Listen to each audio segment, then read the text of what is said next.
Alors, nous sommes aujourd'hui le 20 novembre 2015 et je viens m'entretenir avec vous d'un sujet un petit peu particulier, mais c'est un témoignage que le Seigneur me met à cœur de donner pour tous ceux que ça peut aider ou éclairer, puisque c'est par la lumière du Seigneur Jésus-Christ que nous voyons la lumière, comme ce psaume 36, versets 9 à 10 en évoque si bien la réalité, et j'en rends grâce et gloire à Dieu. Et donc, je viens ici témoigner d'une expérience vécue. Il y a quelques années, à un moment où j'avais déjà accepté le Seigneur, il y a très peu de temps de mon baptême, je dirais certainement quelques jours avant, quelques jours auparavant. Je n'étais pas encore baptisée, mais je pense en toute humilité que j'avais déjà une foi très forte. Et dans mon cœur, j'avais envie que toutes les personnes que j'avais connues dans ma vie reviennent au Seigneur. Et j'avais aimé quelqu'un très fort. Et, euh, et donc, euh, j'avais été invitée à participer à un séminaire chrétien euh, qui ne se tenait pas à proprement parler dans les locaux d'une église, mais en tout cas, les membres véritables de l'église du corps de Christ étaient réunis. Il y avait des pasteurs et divers serviteurs et servantes du Seigneur. Et ce séminaire-là avait été très, très puissant. Ça avait été une très grande grâce de Dieu pour la Guadeloupe. Et comme tous les séminaires le sont, et je parle des séminaires chrétiens, les vrais séminaires voulus, souhaités, organisés par Dieu et ses serviteurs et servantes, et toute la gloire revient à Dieu. Et en tout cas, celui-là, c'en était réellement un parce que ça a été extraordinairement bénissant. C'était un moment vraiment très, très béni, un séminaire très enrichissant qui font partie de ceux qui ont changé mon existence par l'unique grâce de Dieu et toute la gloire lui en revient. Et c'était tellement fort, tellement puissant que je sais que j'ai invité des gens depuis le premier jour mais ah ouais, après le premier jour, quand j'ai vu comment c'était puissant, alors là en rentrant, j'ai appelé le maximum de personnes, j'ai invité le maximum de personnes. Comme je vous inviterai toujours, le fait d'en parler ici, ça me rappelle d'en profiter pour vous proposer de ne jamais hésiter à inviter toutes les personnes que Dieu vous met à cœur d'inviter quand il y a un véritable séminaire chrétien et de le faire avec bonheur, comme moi-même je l'ai fait, mais de ne pas non plus perdre de vue la réalité à laquelle j'ai été confrontée justement à ce moment-là. Parce que si bien sûr l'Église véritable de Christ est en libre accès à tout le monde, nous savons que eh bien, dans ces églises rentrent des personnes qui sont réellement à Christ et qui le servent réellement ou qui sont sur le point de le faire, de se convertir et de venir au baptême. Mais nous savons, comme c'était mon cas à l'époque, enfin j'avais déjà accepté le Seigneur, il me manquait que le baptême et je l'ai pris quelques jours plus tard. Mais nous savons aussi qu'il existe donc des personnes qui viennent en étant bien intentionnées, mais nous savons aussi que nous devons rester vigilants et comme nous le dit dans le Seigneur, dans sa parole le Seigneur, nous devons rester vigilants et prudents comme des serpents, puisque nous savons que malheureusement certaines personnes viennent dans l'Église de Christ, envoyées par l'ennemi et serviteurs de l'ennemi qui sont pour essayer d'y mettre le boxon, de semer la zizanie, de ne créer que des problèmes, des difficultés et engendrer ou générer des malentendus entre chrétiens.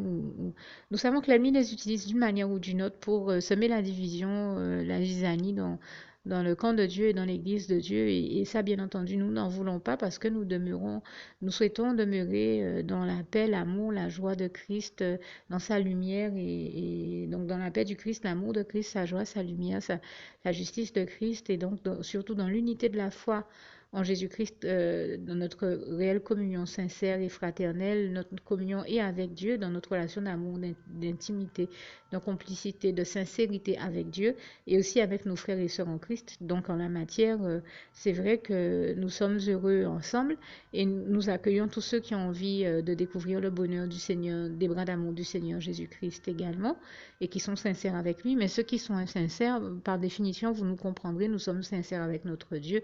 Nous n'avons pas envie de personnes qui ne viennent dans l'Église que pour servir le diable et parce qu'ils sont, eux, dans leur relation avec le diable.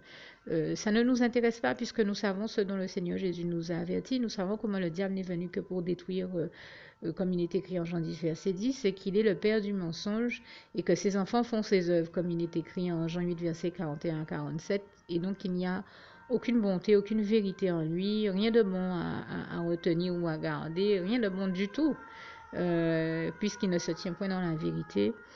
Et toute la gloire revient à l'Éternel, notre merveilleux Dieu d'amour, qui est celui qui, lui, non seulement nous libère, nous affranchit par la vérité, comme il est écrit dans sa parole en Jean 8, verset 32. Vous connaîtrez la vérité vous affranchira, mais il y a aussi Jean 14, verset 6 qui nous rappelle bien l'une des plus importantes réalités, à savoir que Jésus-Christ est le chemin, la vérité et la vie. Et je lui rends ici encore grâce et gloire. Heureusement que Jésus est là, heureusement qu'il nous révèle la vérité.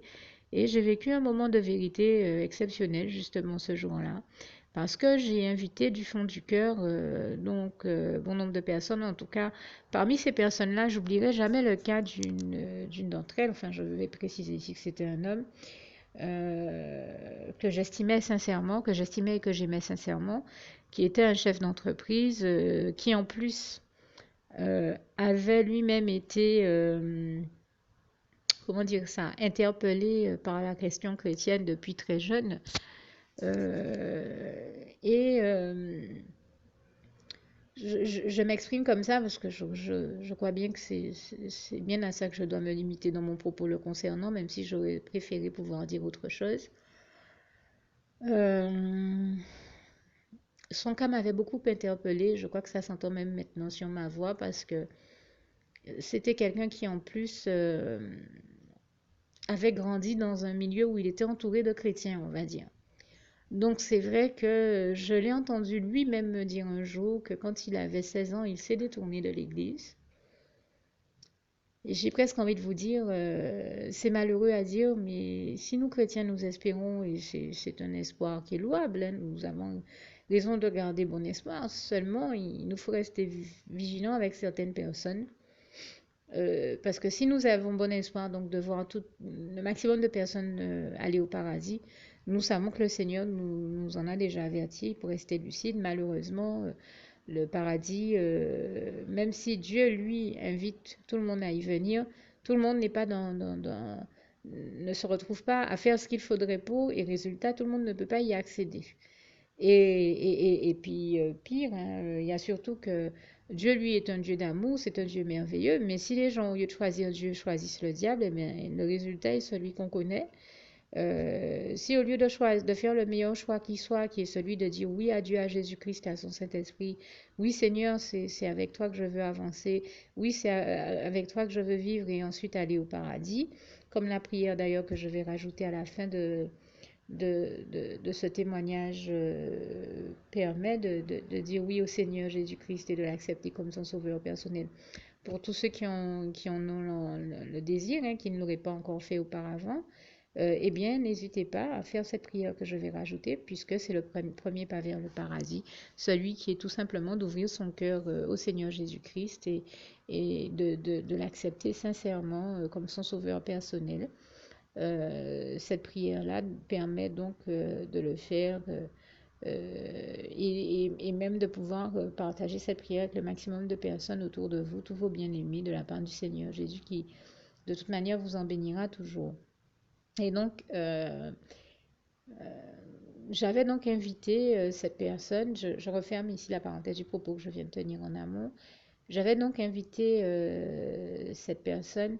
Enfin, oui, ce que j'étais en train de dire, c'est qu'il s'agit donc pour nous de toujours dire oui à Dieu, à Jésus, à son Saint-Esprit et lui rappeler que c'est avec lui qu'on veut aller au paradis et certainement pas avec le diable en enfer. Mais si nous faisons ce choix-là qui est le bon choix, qui est le meilleur choix, puisque Dieu est le meilleur et qu'il est le seul à pouvoir nous faire l'expérience du meilleur et donc du véritable bonheur, si nous faisons ce bon choix-là, malheureusement, il existe des personnes qui ont la bêtise au lieu de choisir Dieu et de dire oui à Dieu, on la bêtise de choisir le diable et de dire non à Dieu. Et nous savons que dire non à Dieu, ça revient à dire oui au diable. Et ces personnes-là se retrouvent à aller cramer en enfer avec lui, hein, dans les flammes éternelles de l'enfer. Et je ne souhaite à personne de connaître le déshonneur et la malédiction et le malheur éternel qui est l'enfer éternel, puisque comme disait les flammes, le malheur éternel que représentent les flammes éternelles de l'enfer, enfin vous comprenez, quel que soit le sens dans lequel on le formule, on comprend que l'enfer et le diable, c'est un univers de souffrance éternelle malheureusement et sans répit, ce que nous ne souhaitons à personne et au point que je me rappelle qu'un pasteur disait un jour à la télévision, si quand vous craquez une allumette, vous ne supportez pas la flamme de cette allumette-là pendant 20 secondes, pendant 30 secondes, imaginez comment personne ne saura supporter les flammes de l'enfer qui, elles, ne s'éteignent jamais puisqu'elles sont éternelles, sachant que le diable et l'enfer représentent déjà en soi euh, des tourments éternels, des souffrances éternelles, puisque l'enfer est décrit comme un lieu de souffrance et de tourments éternels. Donc, bien entendu, nous ne souhaitons ça à personne et il était donc normal, il est normal que dans notre amour, nous invitions le maximum de personnes à venir avant tout à Dieu, à Jésus-Christ, à son Saint-Esprit, à découvrir le bonheur des bras d'amour de Jésus. Et quand nous le faisons, c'est parce que nous savons bel et bien qu'il n'y a que le Seigneur Jésus-Christ qui peut les sauver, puisque comme il est écrit en Acte 4, verset 12, Jésus-Christ est le seul sauveur que Dieu ait choisi et mandaté pour toute l'humanité et toute la gloire lui en revient. Bien sûr, je le dis ici à ma manière, mais c'est l'idée du texte, mais en substance, vous comprendrez ce que je veux dire. Et surtout, n'hésitez pas à regarder dans vos Bibles, comme tous les passages bibliques que je cite ici sont textuellement écrits. Et donc, pour revenir à ce que je disais, donc nous savons que nous faisons la bonne chose en invitant les gens à découvrir non pas une religion, non pas notre religion, mais le bonheur des bras d'amour de Jésus-Christ. Non pas se rapprocher d'une religion, mais se rapprocher de Dieu, de Jésus-Christ et de son Saint-Esprit et découvrir le bonheur d'une relation d'amour et d'intimité avec lui, parce que c'est ce bonheur-là, cet unique bonheur-là, qui pourra nous conduire au plus grand des bonheurs, le bonheur suprême, celui que d'aller au paradis avec Dieu, Jésus-Christ et son Saint-Esprit. Et donc, n'oubliez pas d'adresser au Seigneur Jésus donc cette prière que je rajoute à la fin de ce témoignage pour ce faire. Donc, je referme ici cette parenthèse et pour revenir au cas dont je parlais, cet homme, donc, entre-temps devenu chef d'entreprise, avec toute une équipe à ses ordres, m'avait prétexté peut-être une première fois que je l'avais invité de ne pas pouvoir se déplacer. Je lui dis, écoute, le nombre de fois que je t'ai vu te déplacer, te faire remplacer à ton poste quand il était question que tu te déplaces, tu peux pas me raconter ça quand même. Tu vas pas me dire que tu as pas, je ne sais pas moi, un quart d'heure, 30 minutes, une heure dans ton planning pour Dieu. Tu es occupé au point que tu puisses pas consacrer du temps à Dieu. Or, tu m'as toujours dit que Dieu était important pour toi. Donc, il faut aussi agir en conséquence et le démontrer. Il faut que, je crois que dans la vie, on aime ou on n'aime pas. Que quand on aime, il n'y a pas que des paroles d'amour, il y a surtout des actes d'amour. On pose l'acte de démontrer son amour. Et c'est en ce sens-là que je dis, à plus forte raison quand il s'agit du Tout-Puissant, si déjà nous faisons tout ce que nous pouvons pour plaire aux personnes qui sont autour de nous, à plus forte raison devons-nous faire tout ce que nous pouvons pour plaire à l'Éternel, notre merveilleux Dieu d'amour, le seul Dieu vivant, Tout-Puissant et 3 fois Saint, à qui il convient de plaire avant toute autre personne et avant tout et de placer en priorité puisqu'il est le seul à être aussi pur, aussi saint et surtout tout puissant et aussi merveilleux. C'est un Dieu d'amour et c'est un amour de Dieu, l'Éternel notre Dieu. Je lui rends vraiment grâce et gloire pour ça. Et, euh, et donc il est tellement merveilleux qu'on ne peut pas passer à côté de cet amour-là. Et je me dis, quel que soit le temps que ça nous demande d'investir dans cette relation d'amour, mais on a tellement besoin de Dieu et de son amour que il me paraît tout bonnement insensé que de passer à côté de ça, à côté de chaque opportunité qu'il nous donne de découvrir son merveilleux amour, le seul amour éternel qui soit, le plus merveilleux de tous les amours et le seul amour éternel qui soit, comme il est écrit en Jérémie 31, verset 3. Donc, j'avais insisté auprès de ce chef d'entreprise et il n'est pas venu la première fois, mais la seconde, on a prié, je me rappelle, donc dans ce séminaire, à l'entrée du séminaire, une fois que toute la foule était rentrée, l'une de mes sœurs en Christ et moi, nous nous sommes prises par les mains, nous nous sommes mises à prier intensément le Seigneur et à lui demander vraiment de mettre au cœur de cet homme de venir de venir entendre ce que Dieu cherche à lui dire, de venir recevoir les messages d'amour que Dieu avait pour lui-même et pour le sauver. Et nous avons prié avec une foi et une force. Je m'en rappelle jusqu'à maintenant, près de 10 ans plus tard. C'est vous dire comment c'était intense. Et je rends grâce et gloire à Dieu hein, qui a exaucé notre prière. C'est-à-dire que Dieu lui a bel et bien mis un cœur de venir et il est bel et bien venu. Mais quelle ne fut pas ma surprise de voir que je faisais le guet. Il m'est arrivé de sortir une ou deux fois pour voir si je le voyais. Mais après, moi, j'ai dû rentrer et me concentrer aussi sur les messages qui me concernaient lors de ce séminaire. Donc, je sais que j'ai dû regarder au moins 2 ou 3 fois s'il ne venait pas. Et puis, j'ai laissé le message à certaines personnes que s'il arrivait, de me faire signe de manière à ce que je vienne l'accueillir. Eh bien, mon œil, il n'est jamais, en tout cas, venu dans la salle de séminaire. Et moi, il fallait absolument que je ne passe pas à côté, moi aussi, des messages d'amour que Dieu avait pour moi, dont j'avais tellement besoin et dont nous avons tous tellement besoin que, voilà, je ne me suis pas gênée pour inviter cet homme. Et à la fin du séminaire, nous étions un petit peu déçus, la sœur et moi, à se dire, mais comment ça se fait, c'est bizarre, on a fait une prière sincère, intense au Seigneur. Nous ne l'avons jamais vu ne pas exaucer l'une de nos prières, ça nous surprend. Euh, Parce que Jésus-Christ, c'est celui, nous lui rendons grâce et gloire, qui exauce toujours toutes nos bonnes prières. Et nous le remercions, en tout cas moi je le remercie du fond du cœur, je lui dis encore mon amour et ma reconnaissance parce que je peux témoigner ici que c'est vraiment ce que j'ai toujours vu Jésus-Christ faire. Dès qu'une prière est bonne, il l'exauce. Et donc pendant un instant, on a douté et nous demandons pardon encore au Seigneur pour ça parce que nous savons qu'il s'agit de nous délivrer de tout doute qu'insinue l'ennemi dès que nous prenons conscience qu'il y en a un, de le remettre au Seigneur Jésus et de lui demander de nous en délivrer en prière. Le doute s'est rapidement effacé parce que pendant que nous discutions, nous nous dirigions vers la sortie. Je crois que pratiquement tout le monde était parti. Et alors qu'on s'embrassait pour se dire au revoir, quelle ne fut pas ma surprise de voir qu'en fait, il était garé, qu'il est bienvenu. Donc Jésus a bien exaucé la prière, Jésus lui a mis à cœur de venir, il est bienvenu. Hein. Il a laissé son entreprise pendant toute la soirée pour participer au séminaire. Mais quand j'ai discuté avec lui, je lui ai dit, mais qu'est-ce qui se passe? Comment ça se fait que tu sois là et que tu sois pas rentré dans la salle? Euh, il me dit, je suis là depuis, même avant le début, je t'ai même vu arriver, tu es arrivé un peu avant les autres, tu faisais telle chose. Enfin, en tout cas, j'ai eu la preuve dans son propos qu'il était bel et bien là. Hein. Il était là depuis avant même le début du séminaire et je t'ai vu faire ci et je t'ai vu faire ça. Non, non, j'étais là et il y est resté donc jusqu'à après que la dernière personne du séminaire soit partie. Et là, j'étais en train de me dire, mais c'est quand même dingue, quoi. Dieu a exaucé la prière. Il a mis au cœur du gars de venir. C'est le gars, lui, qui n'est pas rentré. Et là, je lui ai dit, mais qu'est-ce qui se passe? Comment ça c'est que tu sois sorti de si loin? Ton entreprise est quand même loin d'ici. Que tu sois venu, Dieu a fait le miracle de te faire venir et tu rentres pas. Et là, il m'a répondu quelque chose qui m'a vraiment marqué et amené à comprendre tout de suite la réalité du visible et de l'invisible, hein, qui est réellement décrite en Hébreux 11, versets 1 à 11. Il m'a dit, je ne pouvais pas passer puisque le feu m'empêche de passer. Et là, j'ai regardé j'ai regardé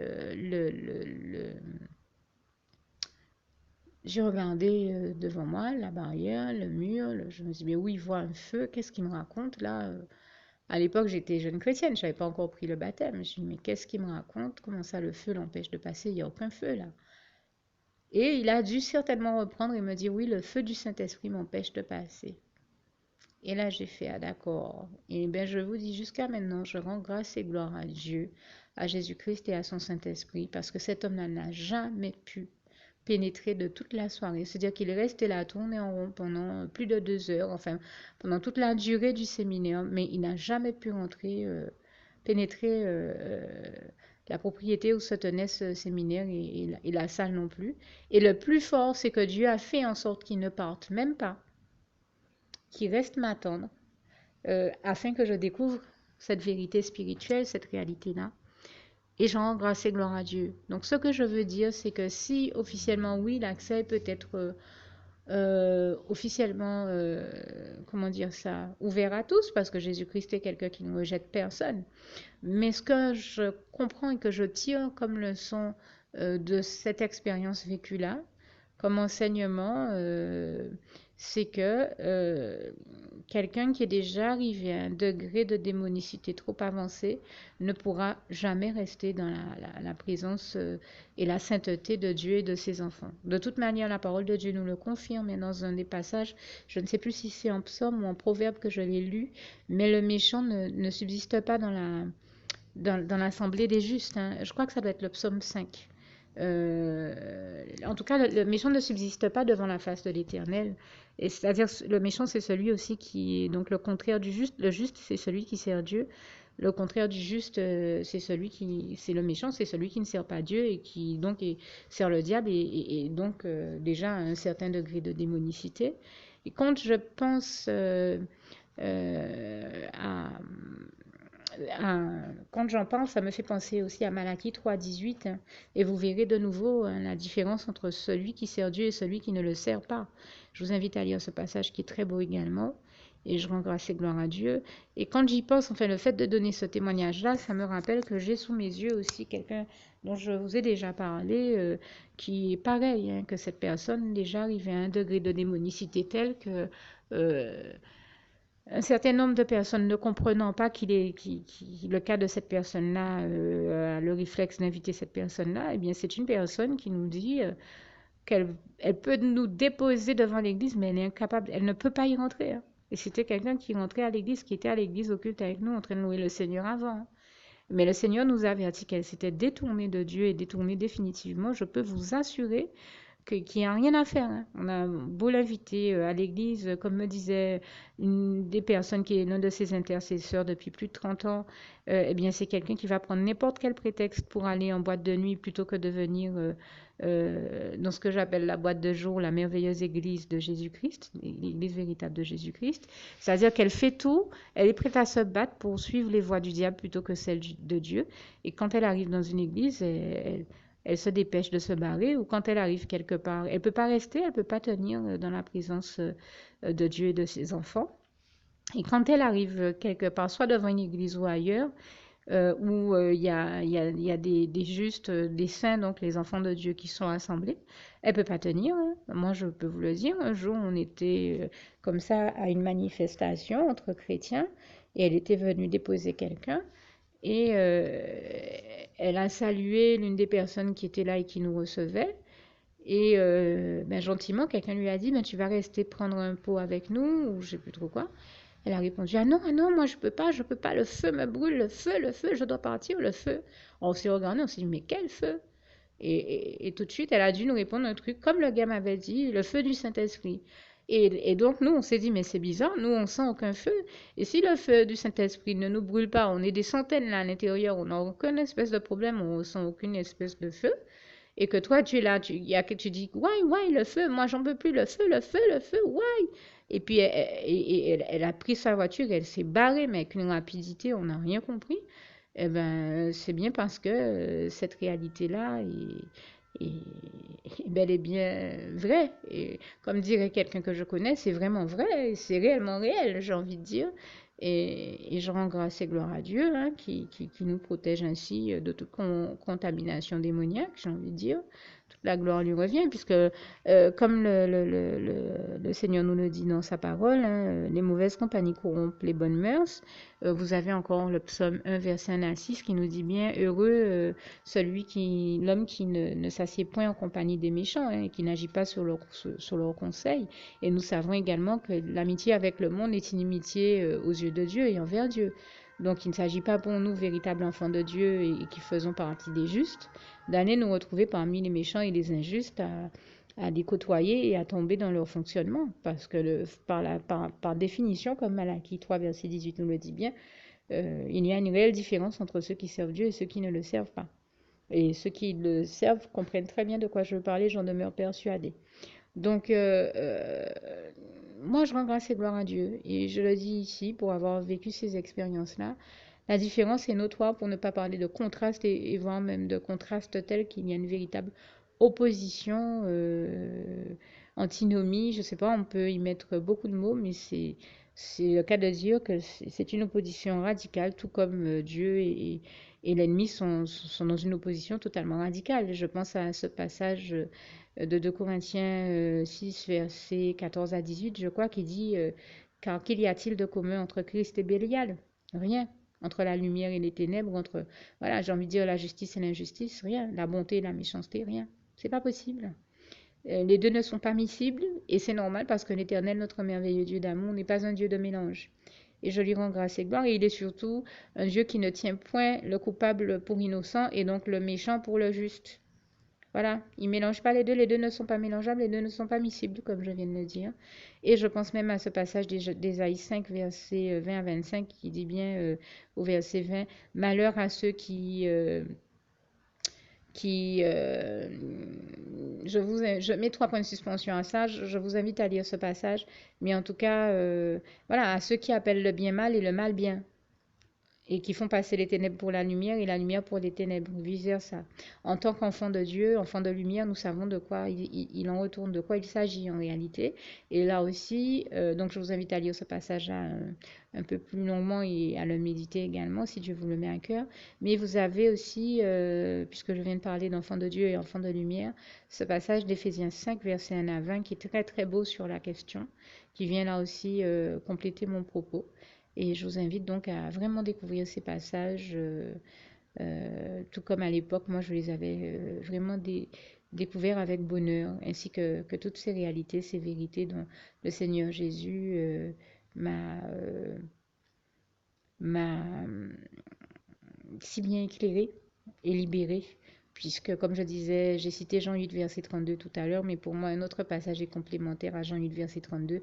C'est celui de Jean 8, verset 36. Si donc le Fils vous a affranchi, c'est que vous serez réellement libre, c'est que vous êtes réellement libre et vous continuerez à l'être si vous continuez à marcher avec le Seigneur Jésus, qui, comme il est écrit en Jean 8, verset 12, dans ce passage où Jésus-Christ nous dit, je suis la lumière du monde, celui qui me suit ne marchera point dans les ténèbres, mais il aura la lumière de la vie.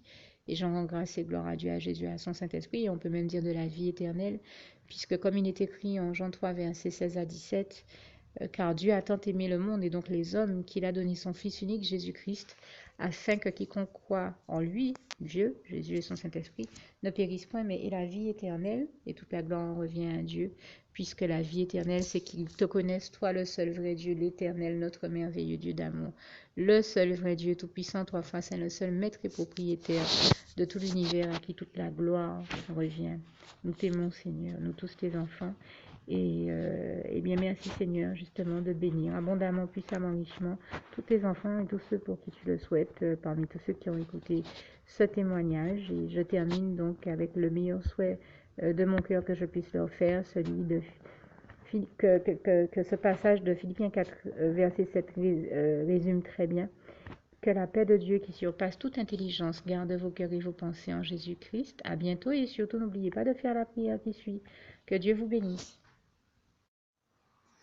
Alors pour toutes celles et ceux qui ne l'auraient jamais encore faite auparavant, je partage avec vous ici la prière par le biais de laquelle le Seigneur Jésus m'a sauvé la vie et vous invite tout simplement à lui ouvrir vos cœurs, à être sincère avec lui dans ce que l'on va dire ici, puisque si Dieu me met à cœur de partager avec vous cette prière, tout comme il le fait toujours avec chacun de nous, c'est tout simplement parce que Dieu nous a sauvé la vie, m'a sauvé la vie et nous a sauvé la vie à tous, hein, tous ceux qui partageons avec les autres cette prière, et que nous l'avons vu nous faire tellement de bien, nous donner tellement d'amour, nous combler de bonheur dans les bras d'amour de Jésus, et bien que nous souhaitons au maximum de personnes d'aller aussi au paradis et de connaître le bonheur des bras d'amour de Jésus ainsi que d'être sauvés par lui.